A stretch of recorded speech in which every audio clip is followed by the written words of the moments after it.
नमस्ते dear student, class 9 science करते हैं। साइंस के अंदर हम चैप्टर 1 कर रहे थे।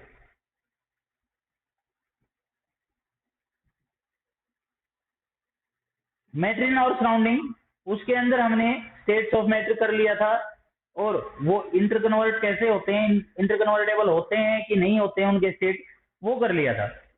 अब बात करेंगे और बाकी जितने भी स्टेट होते हैं, जो सब स्टेट होती हैं, उनके बारे में भी बात की थी। और साइंटिस्ट ने जो 2 नए स्टेट बताए हैं उनके बारे में भी हमने बात कर ली थी। अब बात करेंगे, इंटरकन्वर्टेबल होते हैं, मेल्टिंग पॉइंट, बॉइलिंग पॉइंट, ये सारे के सारे हमने कर लिए थे।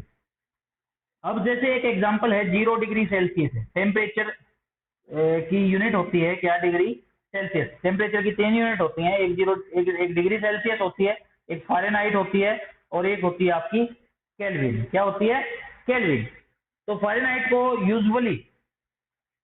Usually up to 12th class हम फ़ारेनहाइट को रेयरली यूज करते हैं, सिर्फ सेल्सियस और केल्विन ही स्केल यहाँ पे क्या होते हैं, टेम्परेचर को मेजर करने के लिए यूज किए जाते हैं।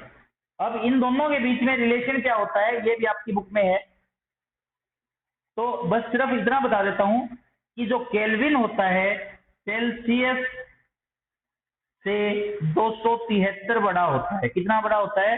273 इज इक्वल टू किसके बराबर होता है? केल्विन के बराबर होता है। बस इतना सा कॉन्सेप्ट याद रखना है कि सेल्सियस जो होता है वो केल्विन से 273 छोटा होता है, या फिर बोल सकते हो केल्विन सेल्सियस से 273 क्या होता है? बड़ा होता है। केल्विन बड़ा भाई है और सेल्सियस छोटा भाई है। और दूसरे तरीके से याद कर सकते हो कि सी पहले आता है तो सी छोटा है, के बाद में आता है तो के बड़ा है।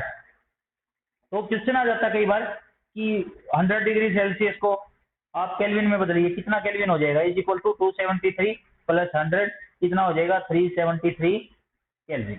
बस इतना सा करना है। कई बार क्वेश्चन आ जाता है 0 केल्विन को आप डिग्री सेल्सियस में कन्वर्ट कीजिए, तो केल्विन इधर लेके जाएंगे, 273 को कितना हो जाएगा? -273, तो 0 माइनस 273, तो कितना हो गया? -273 केल्विन। ये आपका आएगा सिंपल सा। इस तरीके से टेम्परेचर को कन्वर्ट किया जाएगा। अब बात करेंगे आपको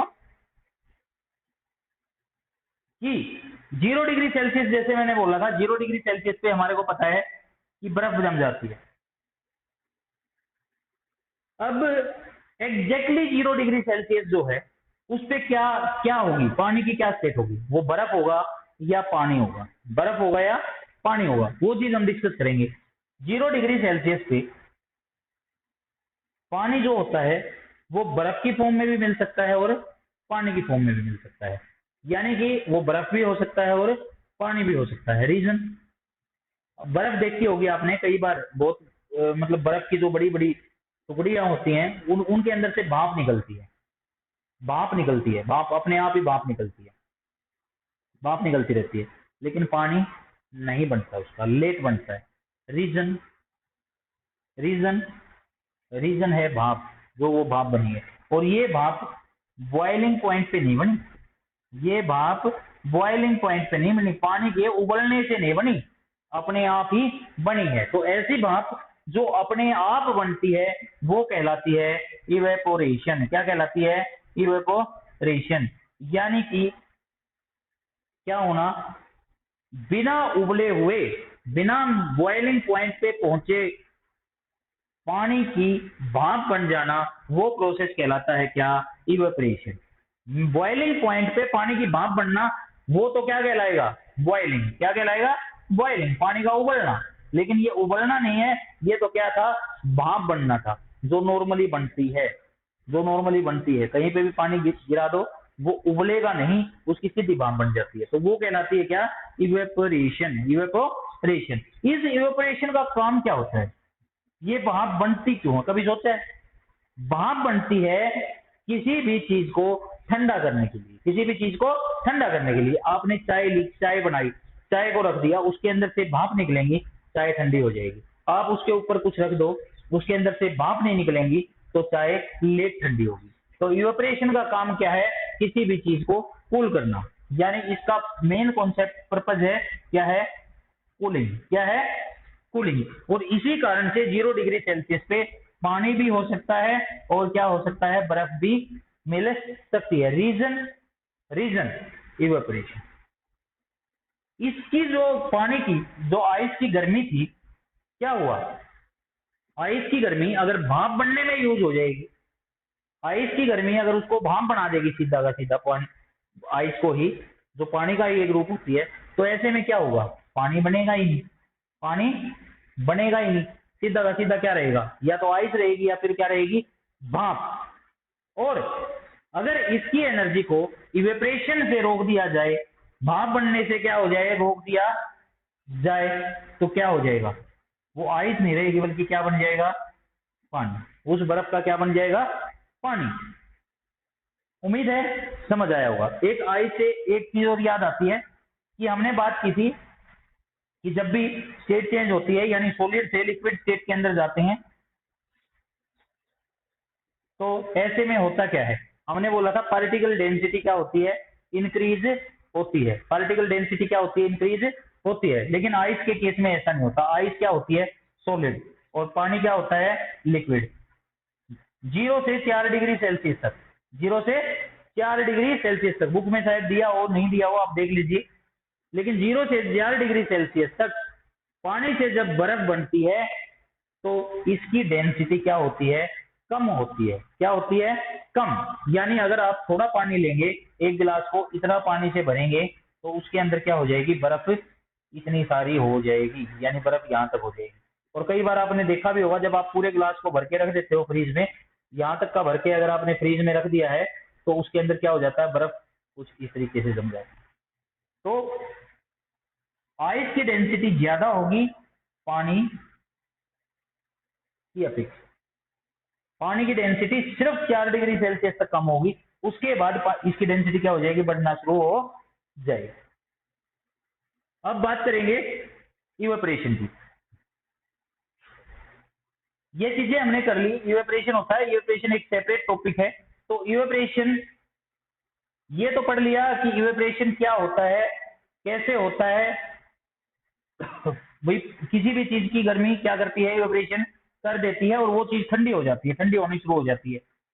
तो बात करेंगे कौन कौन से फैक्टर ऐसे हैं जो इवेपोरेशन को प्रभावित करते हैं। Factor affecting